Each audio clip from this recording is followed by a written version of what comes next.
La démarche municipalité nourricière, c'est une alliance qu'on fait entre des élus et des citoyens pour créer plus de résilience alimentaire locale, donc sur le territoire des municipalités, plus particulièrement des municipalités de 5000 habitants et moins.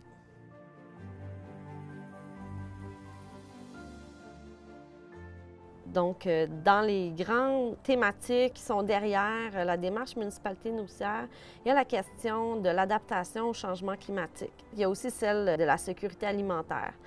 Les changements climatiques qui ont des impacts majeurs sur la sécurité alimentaire et l'accessibilité aux aliments dans notre collectivité. La résilience, en fait, c'est notre capacité en tant que communauté à réagir vis-à-vis des crises. Disons que s'il y avait une crise alimentaire ou si on n'avait plus accès à des aliments qui viendraient de l'étranger. La plupart des produits que vous avez dans votre frigo ne proviennent pas du Québec. Donc, on a vraiment une réelle dépendance vis-à-vis l'importation des produits alimentaires. La démarche municipalité nourricière veut augmenter notre capacité à être résilient, c'est-à-dire à se procurer des aliments le plus près possible. Donc, c'est d'utiliser les espaces communs, puis de faire des projets qui vont faire augmenter la production, la consommation, peut-être même la transformation des aliments. La première étape, c'est d'impulser la démarche par la volonté de certains acteurs, comme les agents de développement, des élus ou bien un comité citoyen, qui auraient le désir d'agir dans le sens de plus de résilience alimentaire locale. Une résilience alimentaire, ça ne se crée pas par magie. Donc, évidemment, ce qui est intéressant avec cette démarche-là, c'est qu'on a une approche de démocratie participative. C'est vraiment une association entre les élus, donc maires, mairesses, conseillers, conseillères, et des citoyens. Il y a aussi les agriculteurs, les producteurs, etc. Bon, tous les acteurs territoriaux sont amenés à travailler ensemble. La deuxième étape, c'est d'engager le politique, parce que c'est lui qui va supporter la démarche. Il va y avoir la signature d'un protocole d'entente qui va être entériné aussi par le conseil municipal. On va intégrer dans ce protocole-là la participation officielle d'un conseiller municipal, au moins. L'idée, c'est qu'il puisse continuer à faire le pont entre ce qui se passe dans la démarche auprès des autres élus. La troisième étape sera d'informer la population sur le contenu de la démarche.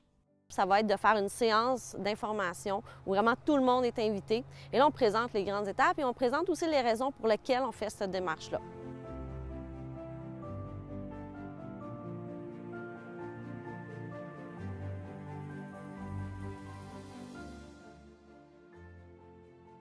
La quatrième étape sera de former le comité municipalité nourricière. Ces gens-là vont se regrouper pour préparer l'activité participative. Donc, leur mandat sera de faire, dans un premier temps, le portrait alimentaire de leur municipalité. Donc, c'est qui les producteurs, c'est qui les transformateurs, qui on a comme fermiers, quelles sont nos problématiques alimentaires, c'est-à-dire de créer vraiment un portrait de sa municipalité.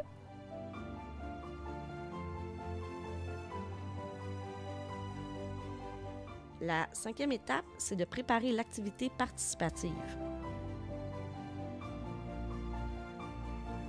L'idée de cette activité-là, c'est vraiment d'amener tous les acteurs intéressés de la municipalité à réfléchir et à trouver des projets qu'ils veulent mettre en branle. Puis on les décide de manière collective.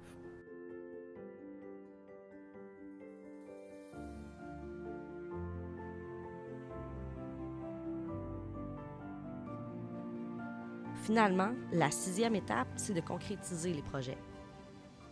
On va décrire clairement le projet en fonction de ce qui a été dit lors de l'activité participative. Ensuite, on va essayer de budgéter aussi le projet. On va trouver, souvent, il faut trouver l'espace public dans lequel on va le réaliser. Donc, on a vraiment donné des outils aussi concrets là, pour accompagner les communautés.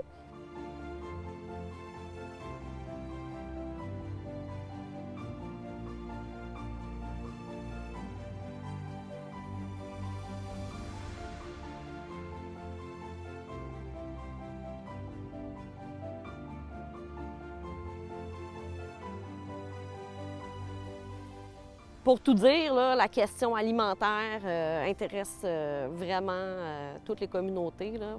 avec lesquels on a travaillé. Donc, généralement, là, la mobilisation est assez impressionnante. Les élus eux-mêmes sont impressionnés lors des séances d'information et des activités participatives de l'implication puis la présence là, citoyenne. On ne peut pas réaliser une résilience alimentaire si on n'a pas une démocratie participative, si on n'organise pas une gouvernance territoriale qui permet de s'organiser ensemble. Vraiment, on donne des outils aux communautés pour se prendre en main, puis utiliser justement un maximum de points de vue pour faire des meilleurs projets ou des communautés justement plus vivantes et vitalisées.